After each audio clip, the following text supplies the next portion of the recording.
It is the year 2472, and the Earth has suffered a great calamity. Hundreds of years of popular culture have vanished. Without the sacred films and text for guidance, civilization is devoid of anything cool. Then, 3 incubation chambers are unearthed, and from within, men from the time of the great blockbusters emerge. Now, through highly interesting conversations, they share invaluable insight about what once was. The movies, the shows, the comics, toys, and books. This is The Hyperspace. Podcasting in the 25th century.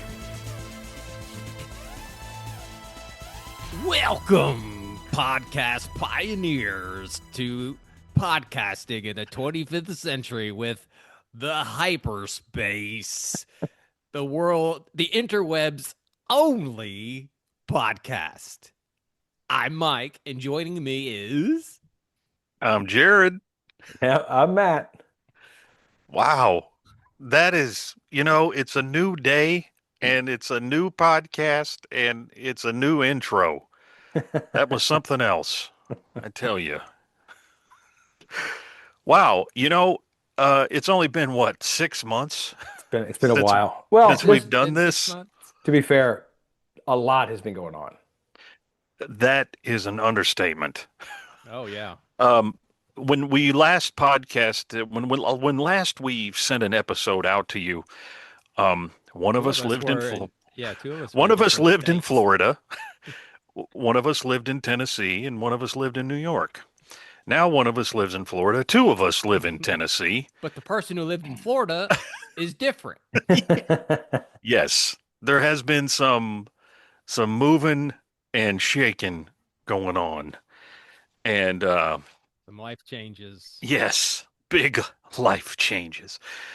Unfortunately, we did have to take a break from podcasting for a little while, but I think with all of these changes, still ongoing, of course, but the big stuff is behind us now, and I think we can get back to some semi-regular episodes. And I actually had people asking me, and this is no bull crap. Hey, are you guys still doing the show? Are you going to put another episode out? That sounds like a bunch of bull crap. No, it's not. Actually, I had my friend Greg, who was driving from Florida to Pennsylvania. He's like, "Hey, I'd really love to have some new episodes to listen to," and I was like, "Sorry, you ain't gonna get them." But hopefully we're back on a semi-regular schedule, and we actually have some plans for some future episodes. Well, I know we always say that, and it's a bunch of bull crap. We still have not done the one-chip challenge. They don't even make those one chips anymore. Thanks, Sato. They had one at. Anyways, we're gonna game store. No, they're illegal now. They can't sell those. I saw, just a couple weeks ago, I saw one at... I don't know. Mike, you're breaking up. It's all Burger King, and I can't understand. The chip black market. Seth was like, I want to do it. Did Seth do it? No, he wanted to. But... Oh, you should have let him. No. Man. So, anyway, welcome back to the show. We got kind of a lot of things to talk about on this episode. Some recent events. And it's going to kind of be just a potpourri, if you will. A potpourri of news that interests us. Yeah. Lots of stuff going on.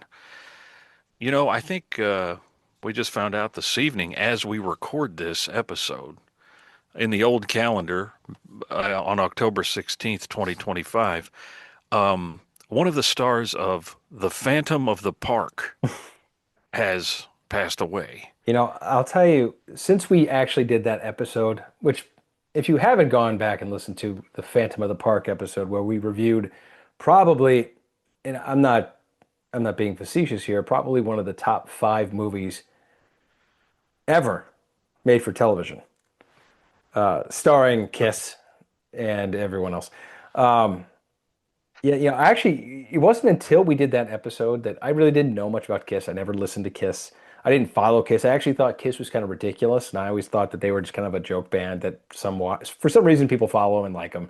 And they have this huge obsessive following with some people. It's kind of like, how the people follow Yes. with Gwar or Fish or Grateful Dead. Everyone has their little pick and choose, but I never got the Kiss thing.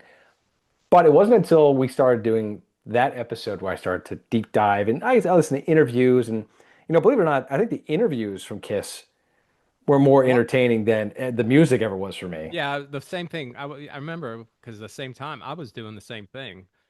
I was listening to excerpts from Paul Stanley reading from his biography. Well, yeah, you guys were kind of spamming the hyperspace feed, our personal chat feed with interviews and videos and going down rabbit holes. I Uh, think I've seen Gene Simmons get angry about something his bandmates are saying more times than I ever have kind of wanted to. I and recently saw a clip where Gene Simmons was doing a solo show and he actually went into the crowd and threatened to beat the crap out of a heckler. Well, that's good. True story. I mean, but Ace Frehley was always the fun one for me because Ace Frehley couldn't hold it together no matter what. He couldn't hold it together in the movie. In every interview, he was always just a spastic, drunk, drugged out, laughing maniac. And you know what? He was funny. And I actually love watching Ace Frehley videos. And to Jared's point, I send these to our chain all the time. Whenever an Ace Frehley video pops up, I send it. And He did a that's hilarious Dunkin' Donuts commercial, by the way. Ace Frehley is a unique bird. And unfortunately, I guess he was, 74 years old. He was just found today by the old calendar, October 16th, as we record this. He passed away. And I'm not sure why. I'm not sure how. I mean, I'm not surprised. Well, he had some sort of he had to just cancel his tour because he had some kind of I don't know if it was a stroke or something. Exploding heart. I mean, you live on the edge. And,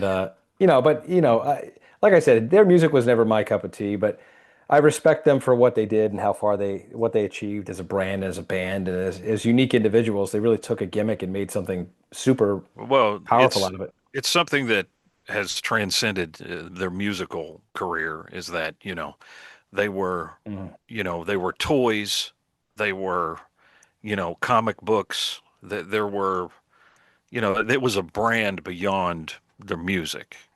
And I think that's how people, me, I wasn't listening to Kiss when I was 5 years old, but I knew about them because there were toys right next to the Star Wars toys in the toy aisle. Like, Oh, whoa, what's there, this? there were some Kiss trading cards. Uh-oh. See, Mike's on a trading card kick. I'm sure if you start to look, there are probably Kiss collectible plates. There were probably Oh, Kiss. I mean, of you name it. course. You name it, they put their name on it. And Gene Simmons collects all of it. They had a Kiss coffin that also doubled as a refrigerator.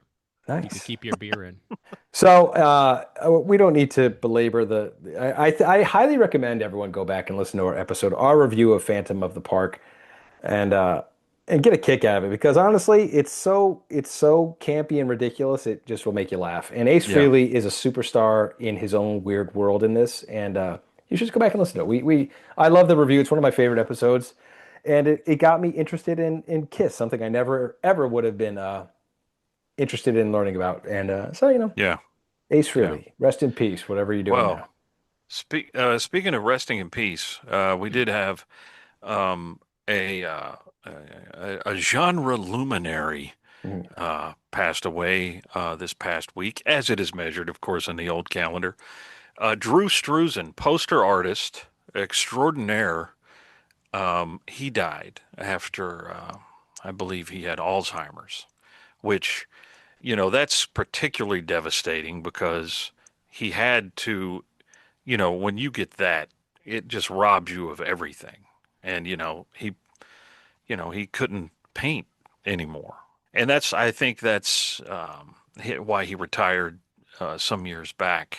Um, I mean, is anybody more influential or expansive in that genre than him? I mean, every movie I grew up with, basically, he made the poster for. Yeah.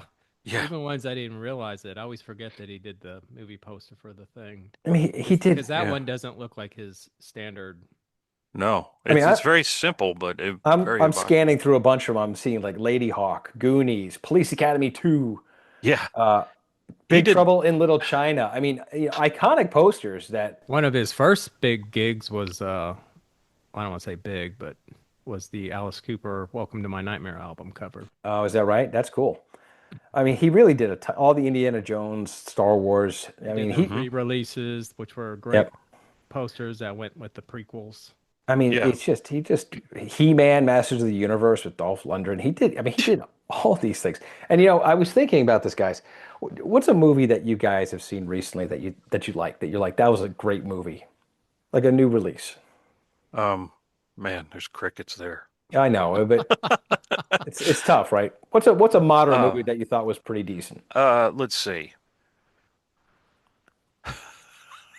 There has to Man. be something. Um, I like mm, Furiosa.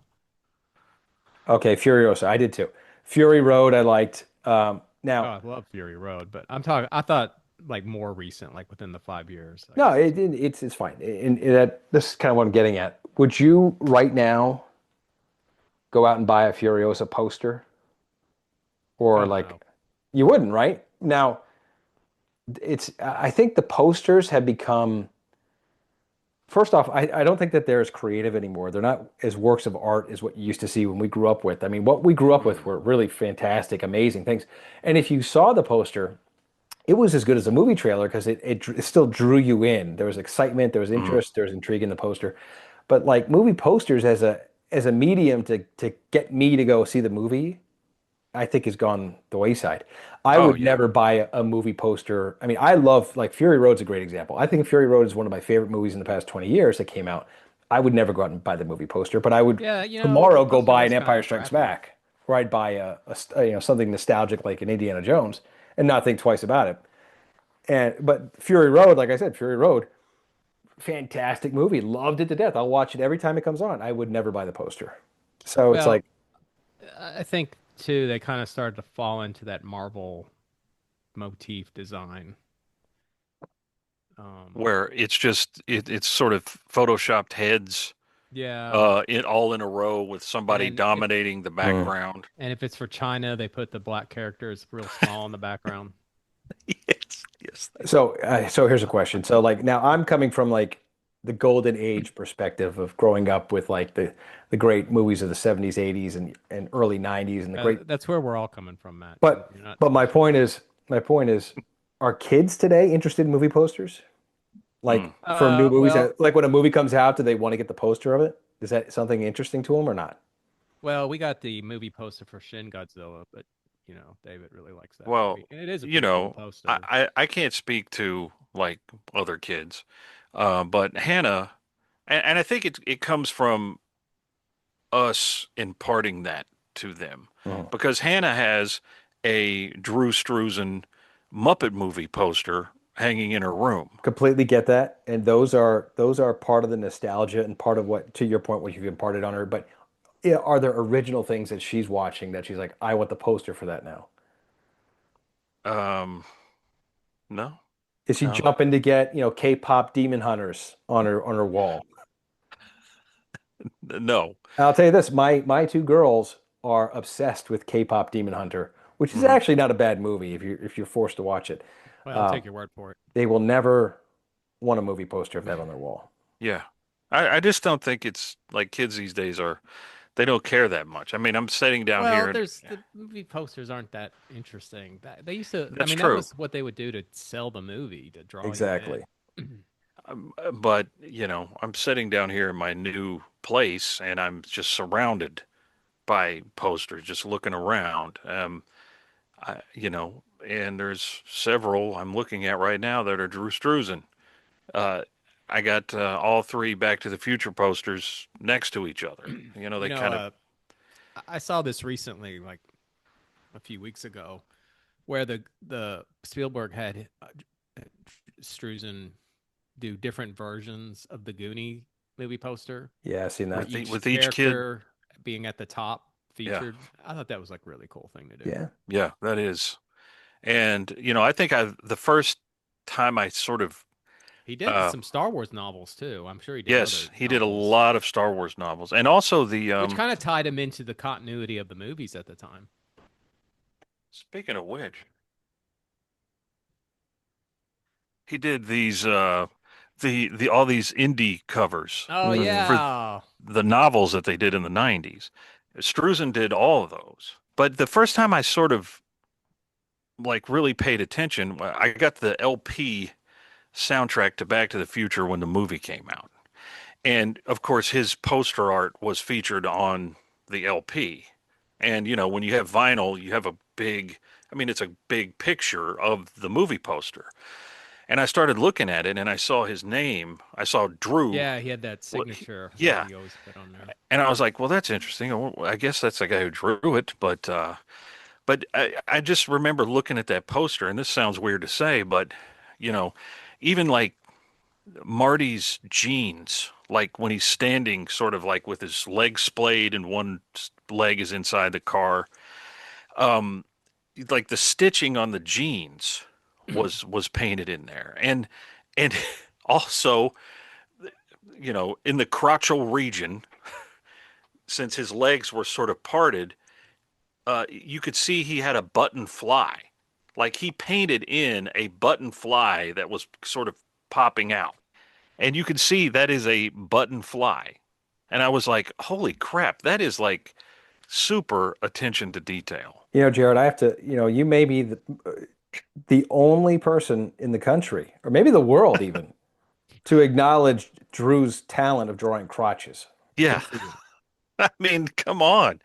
Because I remember the reason I knew that is my mom had bought me some button fly jeans, I never had and butterflies. I hated them because when I had to pee at school, it was never easy. The worst gene ever made. Button flies are the worst.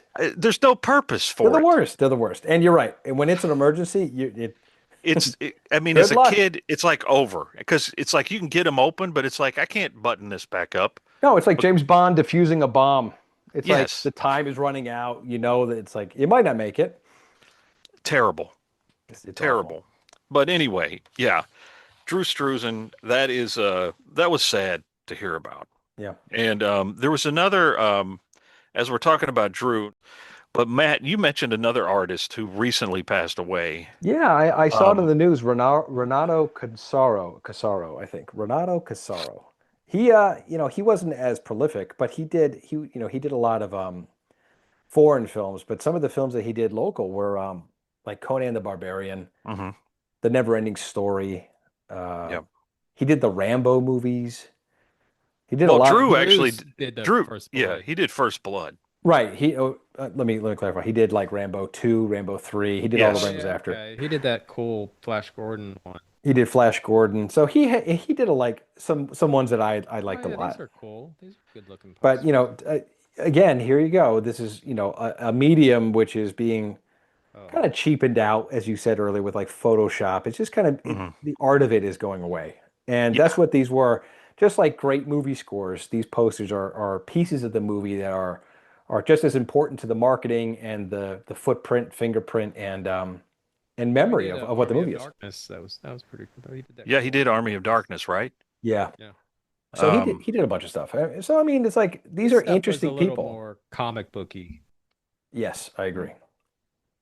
but yeah, it's not. I don't think they're ever going to return to that kind of Oh no, thing. no. It's Yeah, it's too quick. It's too cheap to do you it know, now. you just pop it out, you just say, "Hey AI, Chat I, GPT, create this." I think at Mhm. some point someone posted a picture of like all these different movie posters, and they all looked like exactly the same. Yeah, yeah. I think Marvel's output, towards the end of the Infinity stories, when Marvel was still good, the movies were good. The posters were like dime a dozen. You know, who cares? Mhm. Yeah, I'm trying to Yeah, think. I think I can remember Endgame. Infinity War and Endgame were both very similar posters. Um, but you also have people who are people like there's companies like Mondo and stuff like that. They sort of reimagine, and those are pretty creative. But the like Matt said, it's just nobody's going out to buy the movie poster of movie X released last week. It's just not gonna. It's not gonna happen. Yeah. So, it's much like the movie posters of the 25th century, which we've seen here.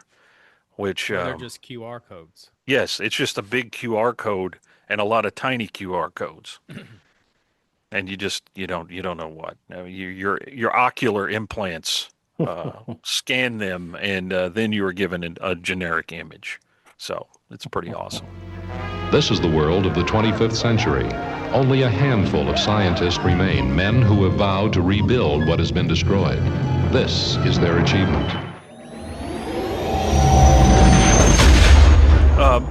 What else has transpired in these last 6 months that we need to cover? Because we need to talk about some things. Well, I've been watching a lot of old 80s movies. Yeah. I've been kind of trying to catch the movies that passed me by in that time. I finally watched Running Man with Arnold. I'm shocked you hadn't seen that. Yeah, I kind of am too. I didn't think it was that good. Oh, I don't know if it holds up. I My think favorite part is when they were there was a part where he was typing into this code, and they were all the transitions from a Grass Valley switcher, and he even said like, "Oh, they use some shape coding on here," and I'm like, "Those are just transitions from a switcher." a switcher. I think a lot of your enjoyment of those films has to be rooted in seeing them when you were a Yeah, kid. they don't, because they don't really age well. I've watched a bunch of Corman horror movies, which are pretty well, bad. you know, I did watch. I don't know if we talked about this already, but I did rewatch Battle Beyond the Stars. Yeah, And, we how'd talked a that little bit. how'd that hold up? I think it held up. I thought it held up really well. Actually, I was really surprised. I enjoyed it. I actually bought the 4K. Who is the actor in it? Johnny Boy actor. Who's that guy? Richard That's, Thomas. Yeah, Richard Thomas. I hate that guy. I hate that. I don't know something about that actor I just can't stand. And even as a kid, I'm like, I don't like this person. Is it his giant mole? It's the mole's part of it. But He does have a demeanor about him that's a little snooty. I will say that. Yeah. But no, I always liked that movie. And what's the movie that they rehashed all the special effects with? Oh, Even there was a even the couple, score, but the sound. big one was what was that? It was oh gosh, I watched Because it too. because Battle Beyond the Stars, that movie and Ice Pirates all kind of like fall into See, the that's one I've same been wanting to rewatch, and I haven't got around to it. I So have it I- on my Amazon Ice watch Pirates. list. Yeah, I want That to might not rewatch hold it. up. Mike, if you're gonna watch old movies that you haven't seen, go watch Conan the Barbarian, dude. I did. Oh, he did. You did? You didn't tell me you saw Conan? I know, Listen, 'cause listen. watch I it. didn't. He told me, and I didn't want to break your heart, man. No, you didn't like it? No. Really? I mean, look,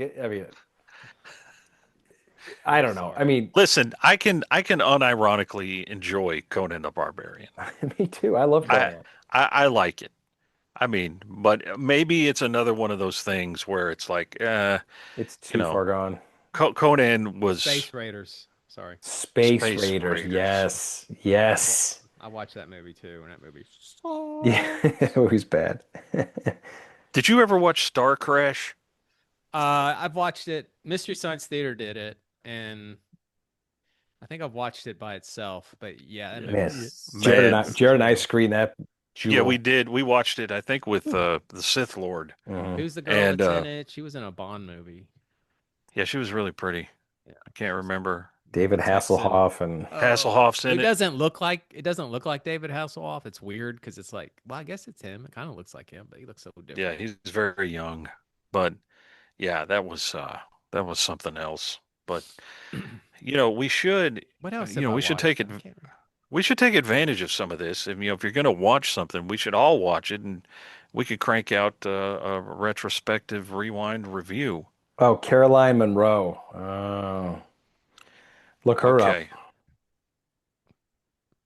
Yeah, she's well, I mean, dang, in that movie she's hardly wearing any clothes Oh, I mean that's the most throughout the clothes. film. That's the most clothes she She's wears when you look her up. and her and Sean Connery shared that costume from Zardoz. Oh,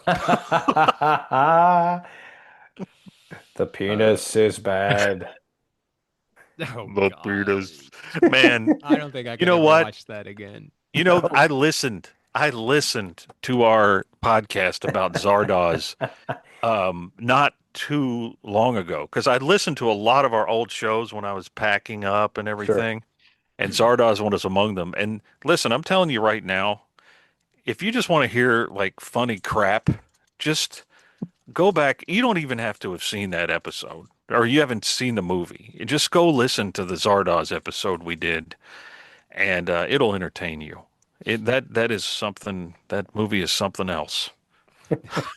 Could never, Uh, ever. I think that was the movie Borman made when he couldn't get the rights to Lord of the Yeah, it Rings. was. He's like, you know what? Can't make Lord of the Rings, so I've That got this other idea not that's being able almost to as good. not being able to get Lord of the Rings has given us some interesting movies. That's how we got Willow. Yeah, that's yeah. true. Willow, Willow. You are great. I mean, You people not getting rights have led to great things, Yeah, and some have led to great turds. So, like Lucas couldn't get Flash Gordon, so he right. made Star Wars. Yeah. And you know what? If Lucas had got Flash Gordon, we never would have had our Flash Gordon, which I absolutely love. Yeah, I So, Well, love yeah, Flash. I love exactly. Dino De Laurentiis's Flash It's Gordon. that movie has definitely has its charms. yeah. Oh, Absolutely. I think it's just a wonderful movie. Although it's a little more sexualized than I remember. Oh Come on. God. You know what? You just reminded me of something. So my wife tries her best to do like a movie night once a week. And Uh, I always try to help with the selection, and sometimes I get vetoed, and sometimes I just don't care because I want to see how it goes. And she comes home and she's like, we I want to show the kids Liar Liar Oh yeah, with Jim Jim Carrey." Carrey. that's got some stuff. So I told her, I said, "Hey, listen, I haven't seen this movie in probably 20 years, but I remember that movie might not be right for the kids." Yeah, I know And what you're getting into. and she has a very like, singular mind, and she remembers the laughs but doesn't remember everything else. So I sat back, I said, "Fine, if this is the movie you want, let's Sometimes play you for gotta kids." know when to fold them. And man, there are some scenes in Liar Liar, like when he gets in the elevator with the girl with the giant rack. I don't know. Go back and YouTube that scene. Let me just tell you this: my kids, my youngest girl, for the worst, is in the back seat of my car now, going, "Boobs, boobs, boobies, boobs, boob salad." That like she just boobies. That's all she's saying because of that movie now. And there's a scene in the court case where Jennifer Tilly is on a recording having sex with her person she's having an affair with, and it's quite graphic. And I just keep looking over at my wife, and she's Just like, when you do the scan. "You know what?" She had the remote, and I just sat back and laughed and watched her squirm. But anyways, Liar Liar is not exactly. That's oh boy, man. We had nothing that um nothing like that, but we had a similar situation where Jamie wanted to watch Singles, and she's like, "Oh, I love that movie. I watched that movie so many times." Did you watch it enough? Well, that was like kind of so. I'm like, okay, if you want to watch it, because I knew With I'd the seen that. kids? Yeah, Okay. and it was like I was like, oh, okay, I'm not a big Cameron Crowe fan, and I think I've seen some of it enough to know that I didn't like it, but whatever. So we got halfway through the movie, I hated that movie, by the and way. she's like, "This movie's not as good as I remember," and we didn't even finish it. Singles was awful.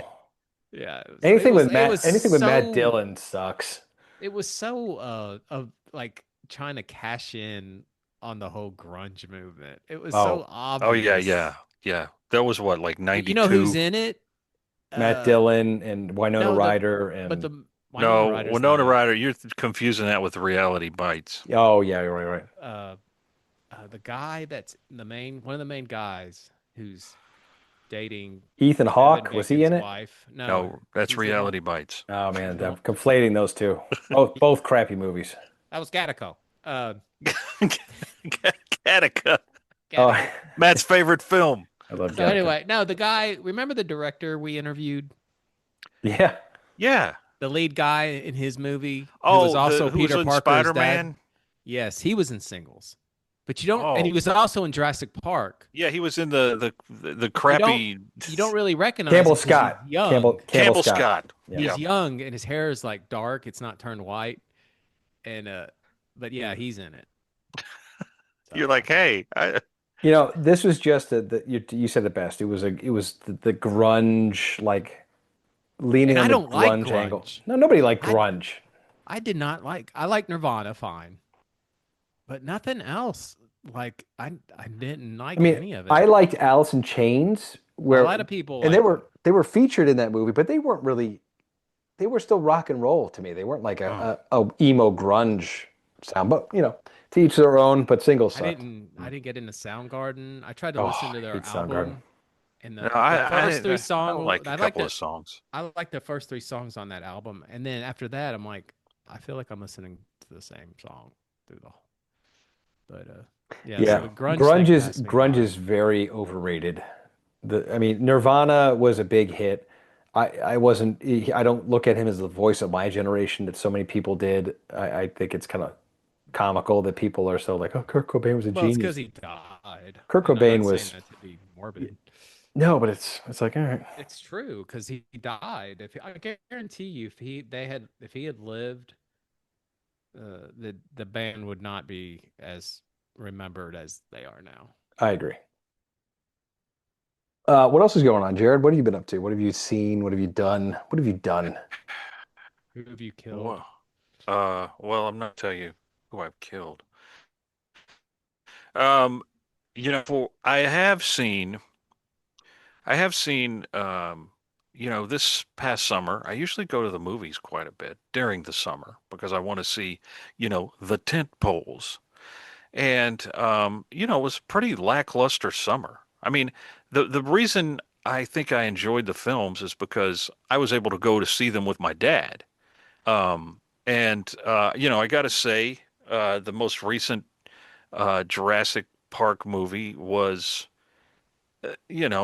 forgettable. It was better than the abomination that Dominion was, simply because they just sort of went back to formula with people on an island full of dinosaurs, and it didn't focus on, locusts, for God's sake. Um, but, it wasn't that great.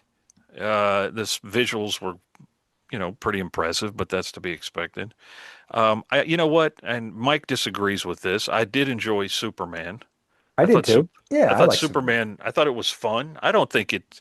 I don't think anybody's giving Christopher Reeve a run for his money, but I thought it was.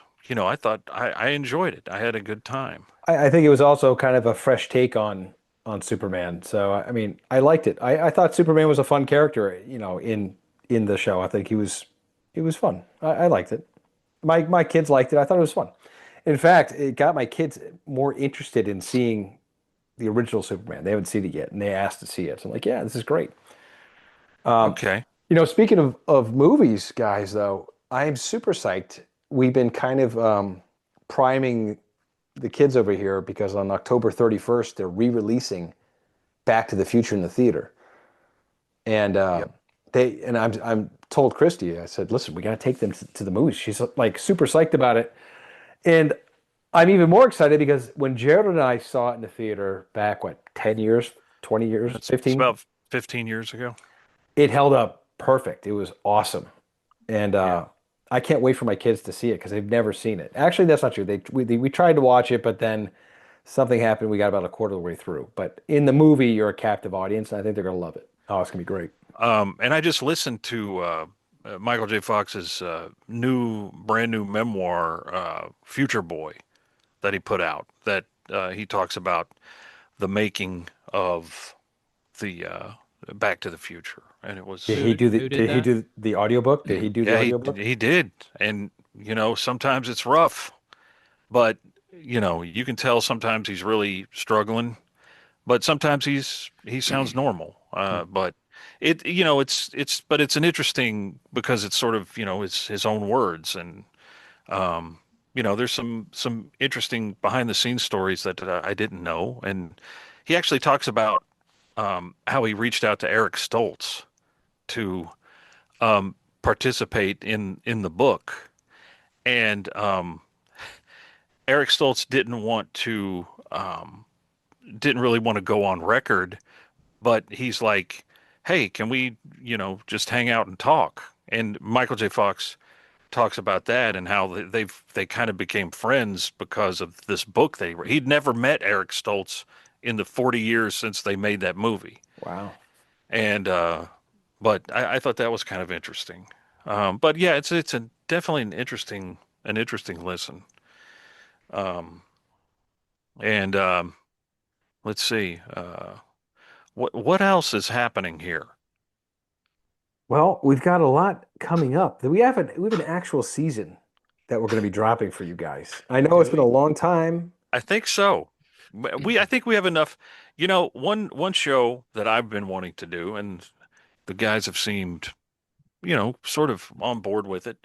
I'd like to talk about the old book and records Mhm. from our youth, where, many, I was introduced to many films through these book and records, um, which are very, dramatized, scaled down versions, very sanitized in many cases, versions of the films. And I'd like to talk about those. That could be a good episode. There'll be definitely a lot of post production on that one where we edit in some of these books, these sound files from the actual Before records. VHS, man, that was. That's it. And not only that, I mean, original stories as well. Like, Yes. well, those little 45s. There's Yeah, man. a lot of the Disney movies. I remember listening to Robin Hood a I lot. had those. I had a bunch of those records. Yeah, Oh, with the Robin Hood with the bear and the fox. yeah, And yeah. yeah, yeah. I mean, crazy. The Tron. I had the book and record of Tron, and I listened to that way before I saw them that movie eventually on VHS. Oh, Jared, did you like the new one? You said you were gonna go see it. No, you know what? I still might, but something I'm very proud of. I actually scored the 4Ks of Tron and Tron Legacy. I love And Tron Legacy. I think that's a good and movie. yeah, and those things, the 4K steelbooks, which were available at Walmart and on Amazon, they like sold out immediately. And like on eBay now are going for like $100, but because they're gone.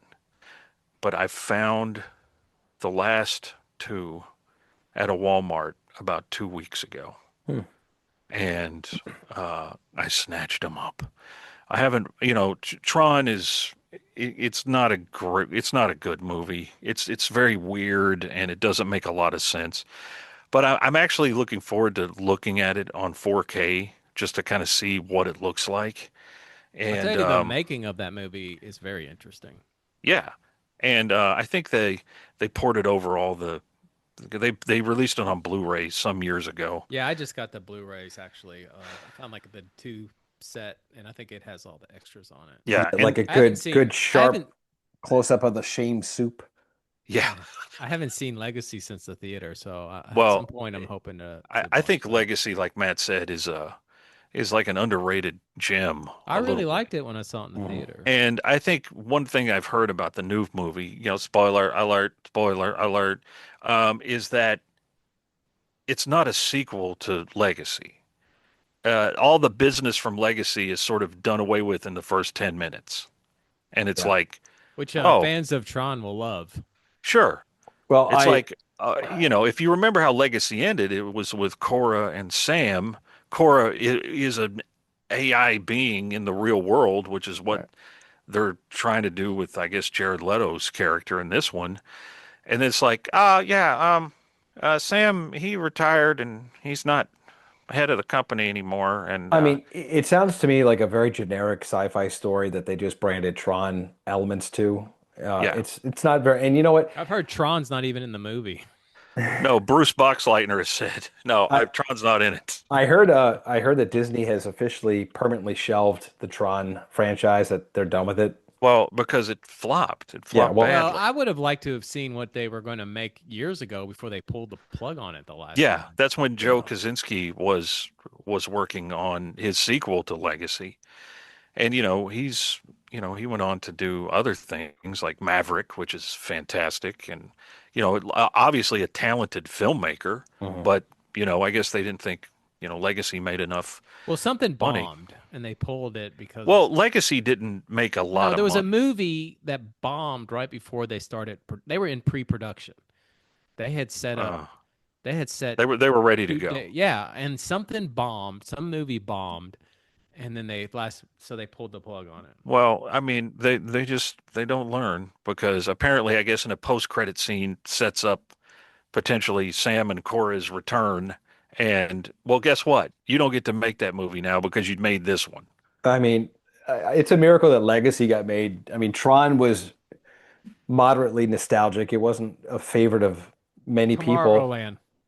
Tomorrowland. Oh God. Tomorrowland killed the trilogy. Oh, Oh yeah. man, I tell you what, I was on board with Tomorrowland. I saw it in a theater until the last 15 minutes. And then I just said, pour gas on this and light a match because this thing, it starts basically lecturing people about, well, all the entertainment you like is, uh, you know, uh, hyper violent. And, they even mention like, all you want to watch is zombies eating people. And, this is what you deserve.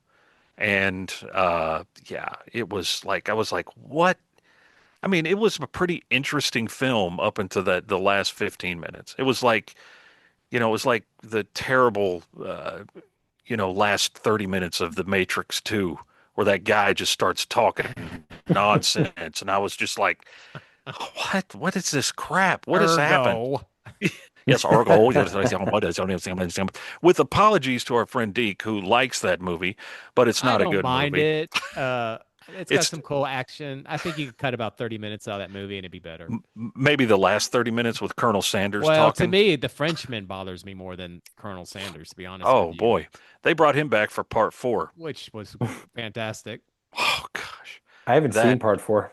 Oh, that it was sucks so oh my. bad. What's It funny? I'll makes tell this. I'll tell Go this ahead. story.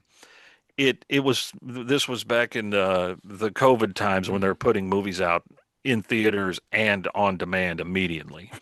And I had tickets. This was Christmas Eve. I'll never forget it. It was on Christmas Eve. I had bought tickets for the next day to see Matrix 4. Mhm. And Deke was texting me. I was at work till late. And Deke was texting me. He's like, "Okay." He goes, "Hey, I'm gonna watch this at home. I got HBO Max. I got my this killer set up. I'm just gonna watch it at home." I was like, "Okay, well, let me know how it goes." And I was working like a 10 p.m. to 2 a.m. shift. So I got on headset and was telling everybody, I was like, "Hey guys, well, Deke's about to spin up the new Matrix movie. He says he's gonna give us a blow by blow." And everybody's like, "Oh, okay." So 15 minutes in, Deke sends a text. Uh, I'm not sure about this. 30 minutes later, he sends another text. This might be the worst movie I've ever seen. And uh, like when it was over, he was like, I struggled to finish that.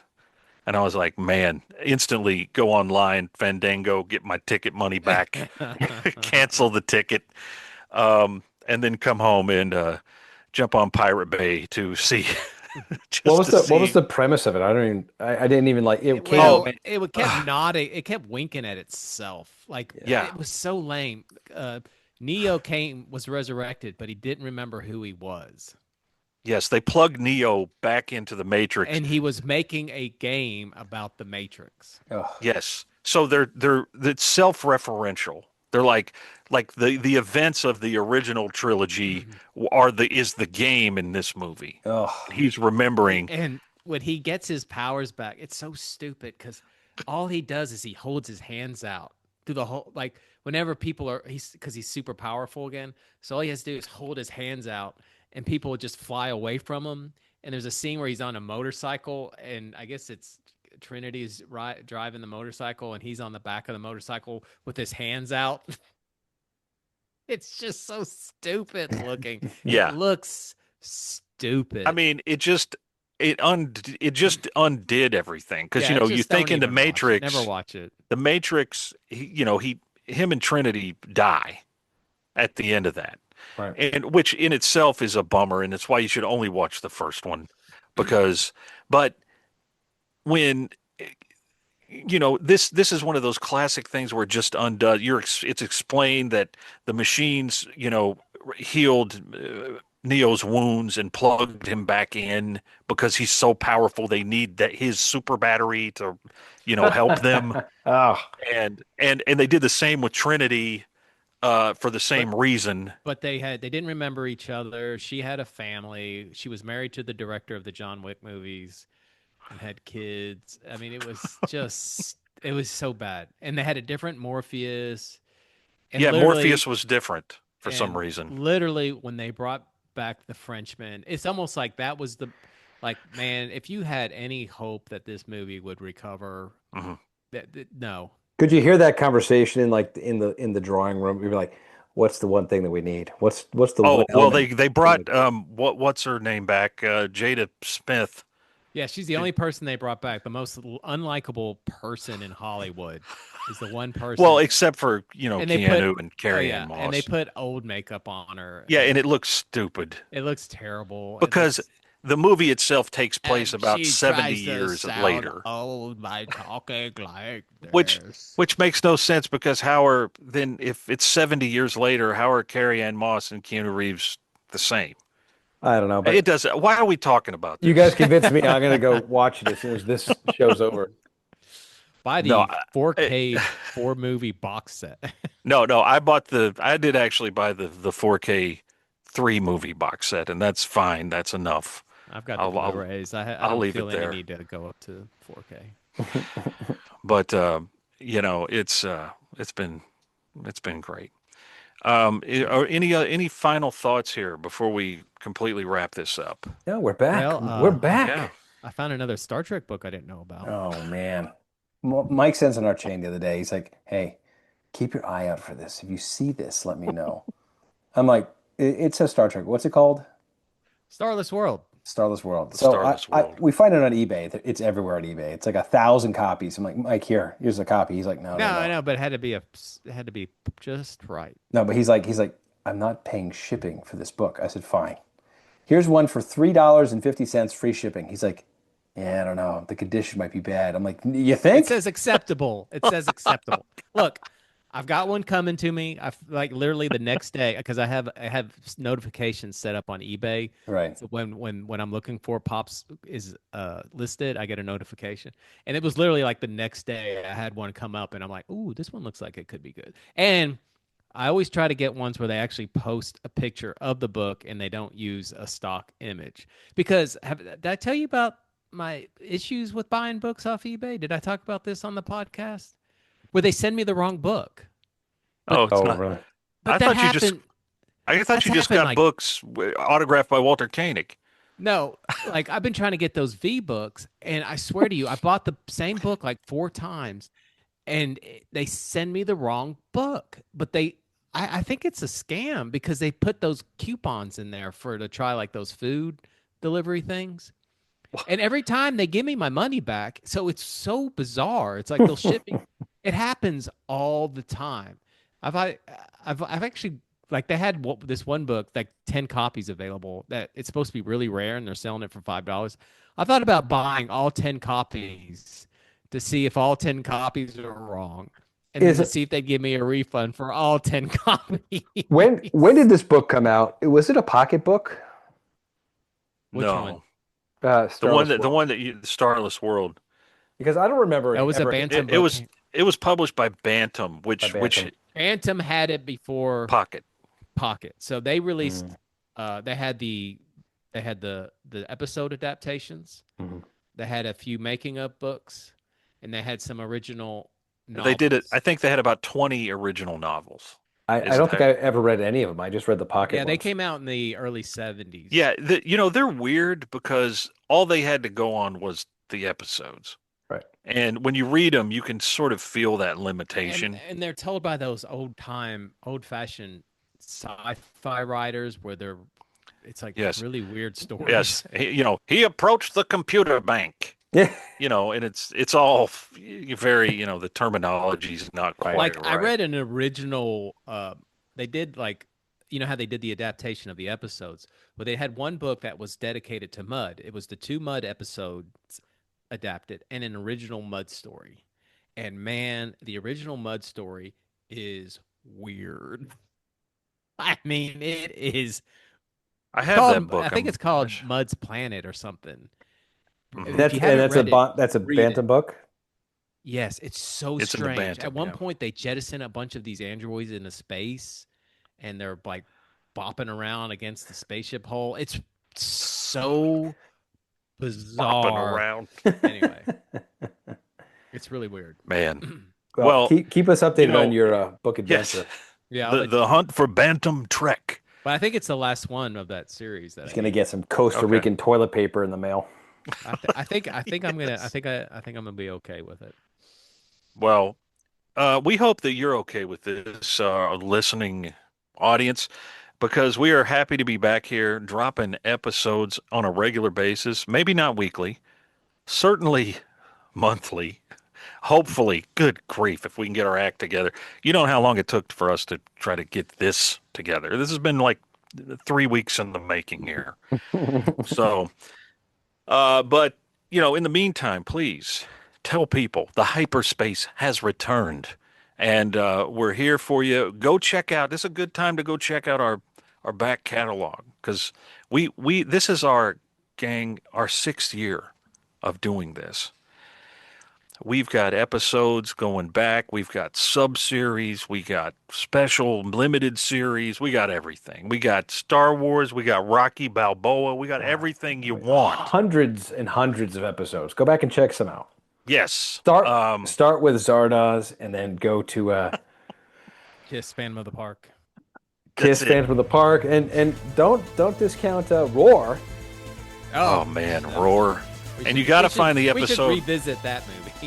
You got to find the episode where Mike talks about his Burger King job, because I can listen to that any time of day, and it still makes me pee in my pants. That was one of our first ones, actually. It was, and because Mike's delivery, he can't hold it together, and it's just glorious to hear. But anyway, thank you for listening, everyone.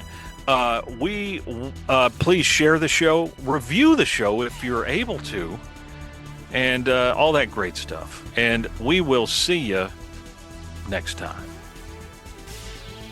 You know you can't live without this content. So subscribe to The Hyperspace, podcasting in the 25th century. Follow us on social media, leave us a review, and join us next time as we take you into the 25th century.